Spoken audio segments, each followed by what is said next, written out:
गाजियाबाद से हमारे सहयोगी बातचीत करें, सीधे लगे चलते हैं। समझता हूँ हम समाजवादियों के लिए सौभाग्य की बात है, आजमगढ़ के लोगों ने समाजवादी पार्टी को कभी फाइट महसूस ही नहीं होने दी। हमेशा पहला स्थान आजमगढ़ के लोगों ने समाजवादियों के लिए स्थान सुरक्षित रखा, चाहे लोकसभा के चुनाव हो चाहे विधानसभा के चुनाव हो। आप जब से उठाना चाहें रिकॉर्ड उठाएंगे, 2012 से आज तक चले आइए लगातार, जहां 12 में 9 सीटें पार्टी की थी, 14 में लड़ी नेताजी स्वयं मुख्यमंत्री थे, 17 के चुनाव में हालांकि हमारी पार्टी की हालत अच्छी नहीं हुई थी, आजमगढ़ के लोकसभा से सांसद रहे। और मैं फिर कहता हूँ, सांसद चाहे मैं बनूं या पार्टी से कोई भी रहता, ऑलरेडी राष्ट्रीय अध्यक्ष जी ही इस सीट के सब कुछ हैं। लेकिन वो चुनाव प्रचार करने नहीं आए, इस पर भी बीजेपी सवाल खड़ा कर रही है कि क्या कुछ नाराजगी थी धर्मेंद्र यादव से? बीजेपी के लोगों के पास कोई दूसरा मुद्दा तो है नहीं, केवल अगर नाराजगी होती तो मुझे 600 किलोमीटर दूर से कैसे भेजते। अखिलेश जी आए क्यों नहीं, आपकी चर्चा नहीं हुई? ये हो सकता है पार्टी की कोई रणनीति हो, जरूरी थोड़ी मैं मीडिया में कहूं या जरूरी थोड़ी मैं बीजेपी के लोगों को सफाई दूं। ऐसा तो नहीं बीजेपी के राष्ट्रीय अध्यक्ष नहीं आए तो आपके भी नहीं है? देखिए, हमारे राष्ट्रीय अध्यक्ष जी के आए बिना ही आजमगढ़ की जनता ने पूरा आशीर्वाद देने का मन बना लिया है। और ये चेहरे के तौर पे जरूर मेरा चेहरा हो सकता है, नाम हो सकता है पेपर्स में, लेकिन ये वोट माननीय राष्ट्रीय अध्यक्ष जी के चेहरे पे जा रहा है। लोग ये भी कह रहे हैं कि योगी आदित्यनाथ आए थे तो देखिए उन्होंने कहा कि सपा और बसपा राहु और केतु है, क्या कहेंगे? संज्ञा राहु और केतु की दी जा रही है। बाबा जी, आपसे प्रमाण की जरूरत नहीं है। बाबा जी, आपने जो कहा है ना, आपकी पार्टी ने कहा, आपके बड़े नेताओं ने कहा, 14 से कह रहे हो। आपने कहा 2 करोड़ नौजवानों को हर साल रोजगार देंगे, अब तक 8 साल हो गए, 16 करोड़ नौजवानों को रोजगार मिलने थे। बाबा जी, उसका हिसाब दीजिए। बाबा जी, इस बात का हिसाब दीजिए कि 14 में महंगाई कहाँ थी, आज कहाँ है, और आपने कहा था महंगाई खत्म करेंगे। इस बात का भी हिसाब दीजिए कि आपने कहा था हम देश नहीं बिकने देंगे। बाबा जी और भारतीय जनता पार्टी के लोग ये समझाएं, आखिर देश का बिकना क्या है। देश की सड़कें बिक गई, हवाई अड्डे बिक गए, रेलवे बिक गई, आपके बंदरगाह बिक गए, आपके संचार की कंपनियां बिक गई, पेट्रोल की कंपनियां बिक गई, LIC और बैंक बिकने के कगार पे और तैयारी में है। वो तो कह रहे हैं कि अयोध्या काशी मथुरा बहुत आगे बढ़ रहा है। देखिए, अयोध्या काशी मथुरा कोई आगे नहीं बढ़ रहा है। जहां तक काशी का सवाल मैं कह सकता हूं, अयोध्या का भी सवाल है।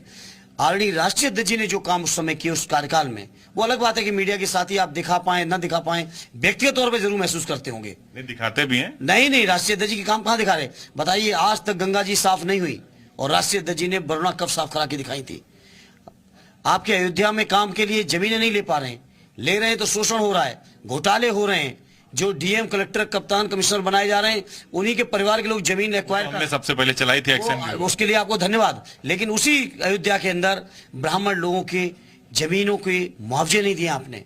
बाबा जी, जरा इस तरफ देखिए, इस तरफ देखिए। आपके खिलाफ भोजपुरी फिल्म स्टार उतार दिया उन्होंने, पिछली बार अखिलेश जी के खिलाफ उतारा था, इस बार आप पे भी निरहुआ साइकिल वाला खूब चल रहा है। देखिए, कोई ना कोई उम्मीदवार, देखिए हम लोगों के लिए उम्मीदवार कोई वो नहीं है, वो बीजेपी का अपना अधिकार है, जिसको चाहे उतारे, हमें उसमें क्या कहना है।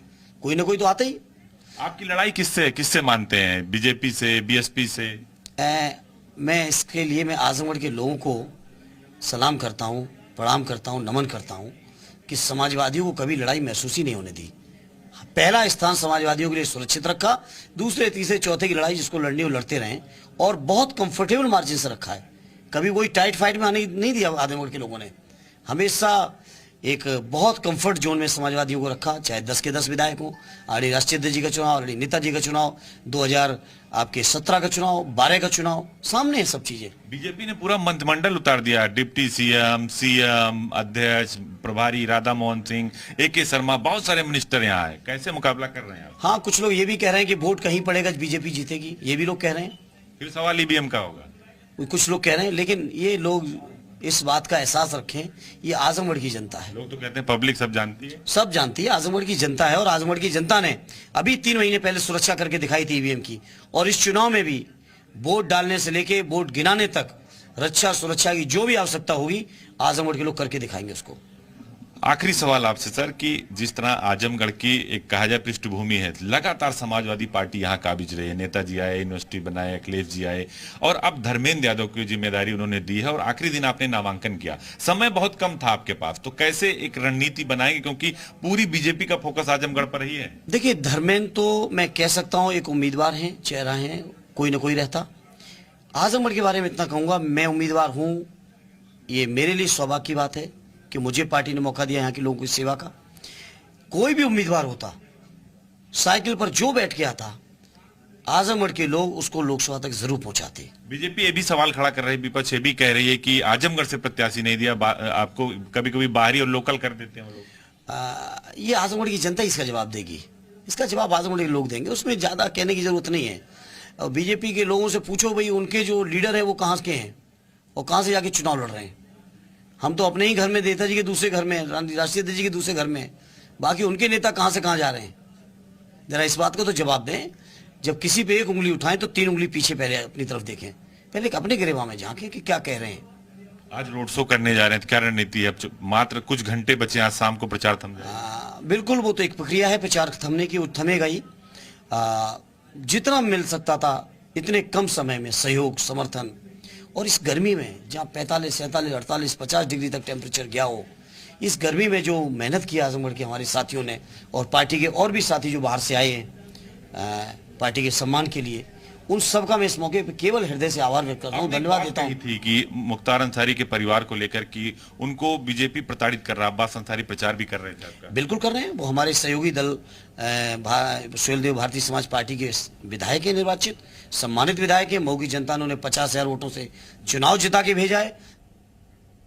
तो आजमगढ़ से सपा प्रत्याशी धर्मेंद्र यादव को आप सुने थे, बहुत ही सधे हुए जवाब वो देते हुए नजर आए जी मीडिया के सवालों का। साथ ही चचेरे भाई अखिलेश यादव के क्या कमाल कर पाएंगे देखना महत्वपूर्ण होगा। इसके साथ ही रामपुर का मिजाज, रामपुर की जनता का मिजाज क्या था, ये भी हमने आपको सुनवाया। वक्त बहुत ही छोटे से ब्रेक का।